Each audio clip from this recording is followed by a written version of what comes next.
Por que nós devemos orar? Filipenses capítulo 4, versículo 6, o apóstolo Paulo diz assim: não fiquem inquietos, ansiosos por coisa alguma. Antes, as vossas petições sejam em tudo conhecidas diante de Deus, pela oração e súplica, com ação de graças. Então, por que devemos orar? Porque nós somos ansiosos, nós somos inquietos em relação aos nossos problemas, ao dia de amanhã. Como é que vai ser? Meu Deus, essa crise, como é que eu vou sobreviver? Como é que eu vou trabalhar? Então, por causa da nossa condição humana, é que nós devemos orar. Porque se nós formos absorver os problemas pelos quais nós passamos, os problemas que nós enfrentamos na família, nós vamos pirar, nós vamos enlouquecer. Mas nós, no momento da oração, estamos nos lembrando de que servimos a um Deus que tem poder sobre todas as coisas. Então, se existe uma situação que está me tirando a paz, que está me tirando o sono, eu devo apresentá-la diante de Deus. É isso. Deus já sabe tudo o que nós precisamos e o que é melhor para nós. Mas a Bíblia nos orienta a orar, porque há poder na oração. Olha o que Tiago escreveu no capítulo 5, o apóstolo Tiago, no capítulo 5, do verso 13 ao verso 16. Ele disse assim, olha, Tiago 5, do 13 ao 16. Entre vocês, há alguém que está sofrendo? Que ele ore. Há alguém que se sente feliz? Que ele cante louvores. Tá vendo? Tem alguém sofrendo? Ora. Entre vocês está alguém doente? Que ele mande chamar os presbíteros da igreja, os líderes da igreja, para que eles orem sobre ele e o unjam com óleo em nome do Senhor. Aqui fala, né, da autoridade que está sobre a igreja. Tá vendo? Os líderes da igreja. Você é a igreja. Mas tem pessoas na igreja que são delegadas por Deus para determinadas funções. E aqui Tiago fala especificamente dos presbíteros, dos líderes, para que eles orem sobre o doente e o unjam com óleo em nome do Senhor. E a oração feita com fé curará o doente. O Senhor o levantará. E se houver cometido pecados, ele será perdoado. E aí o verso 16 diz assim: portanto, confessem os seus pecados uns aos outros e orem uns pelos outros para serem curados. A oração de um justo é poderosa e eficaz. Quem são os justos? Aqueles que entregaram a sua vida a Cristo. Aqueles que consagraram a sua vida a Deus. Aqueles que tiveram seus pecados perdoados, que passaram pelo arrependimento e que tiveram seus pecados perdoados e foram lavados e remidos no sangue de Jesus. Esses, aos olhos de Deus, são justos. Outra coisa, qual o lugar certo para orar? Eu tenho que ir para a igreja para orar? Tem gente desesperada aí para abrir a igreja para o cara ir para lá orar. Irmãos, não existe um lugar certo para orar. A igreja é o local onde nós nos reunimos. O templo, que a igreja somos nós. O templo é o local onde nós nos reunimos. E é bom ter comunhão com os irmãos e tal, mas não neste momento. Não é necessário ir até a igreja para orar nesse momento. Como eu falei, qual o lugar certo para orar? Se fosse perguntar para Jesus, ele falou, no quarto. Aí. Se nós perguntássemos para Jesus hoje, Jesus, qual o lugar certo para orar? Ele diria, no quarto. Mas ele também escreveu outras coisas aqui. Sabe por quê? Porque antes era costume do povo judeu ir para o templo orar, ir para o monte, não é pecado ir para o monte, ir para a sinagoga, e nós trouxemos esse costume de que tem um lugar certo para orar. Mas Jesus falou assim, olha, Mateus capítulo 18. Mateus 18, verso 19 e 20. Ele fala assim, olha, também lhes digo que se 2 de vocês concordarem na terra em qualquer assunto sobre o qual pedirem, isso lhes será feito por meu Pai que está nos céus.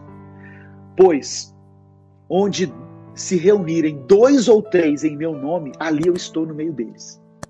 Ele fala onde, não fala em que lugar não.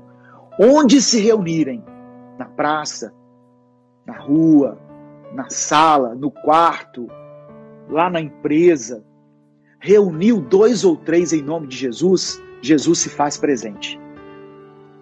Aqui nós estamos reunidos, não fisicamente, mas no mesmo espírito, com a mesma intenção de louvar a Deus, de aprender da palavra. É ou não é verdade?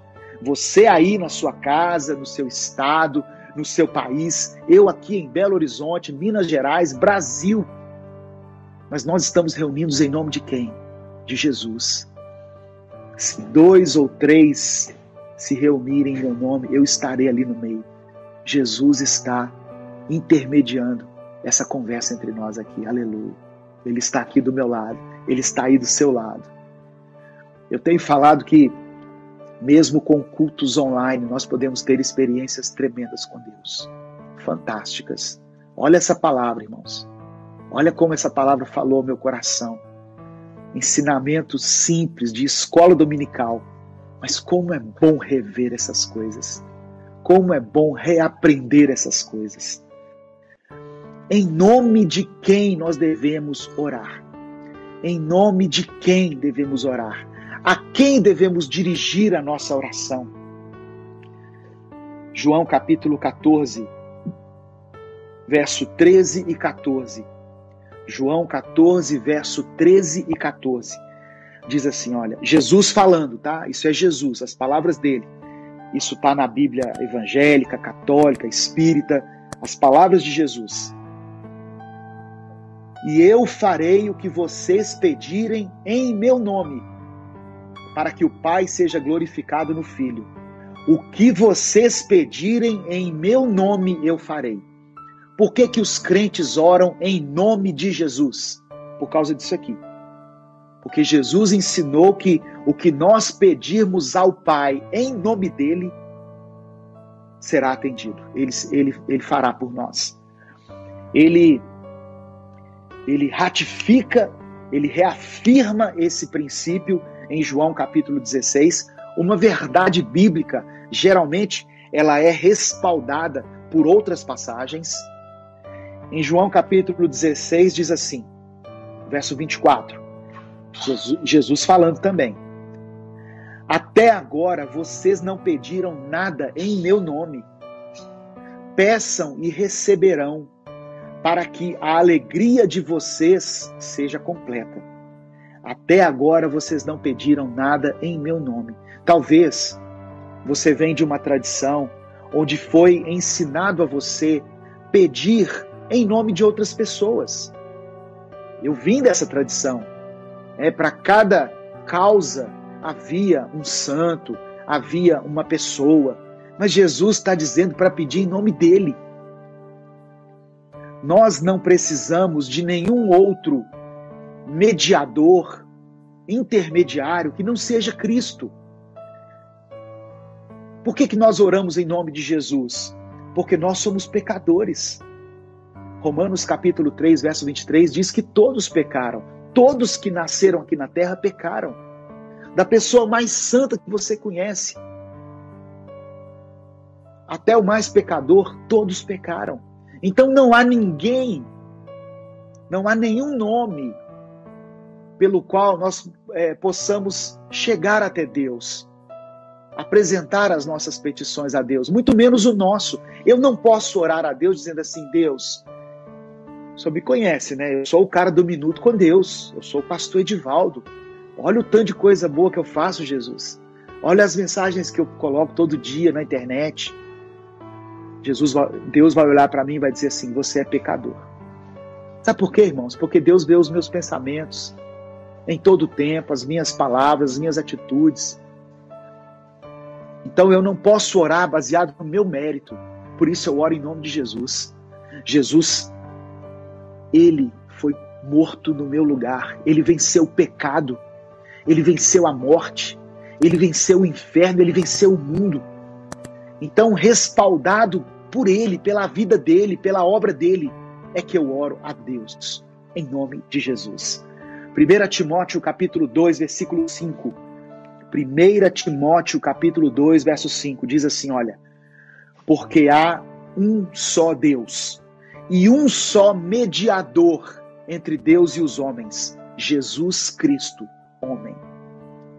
Há um só Deus a quem devemos orar e um só mediador entre Deus e os homens, ou seja, uma só pessoa que intermedia a nossa conversa com Deus, a nossa oração a Deus, Jesus Cristo. Só a Ele você deve orar e se dirigir. Amém?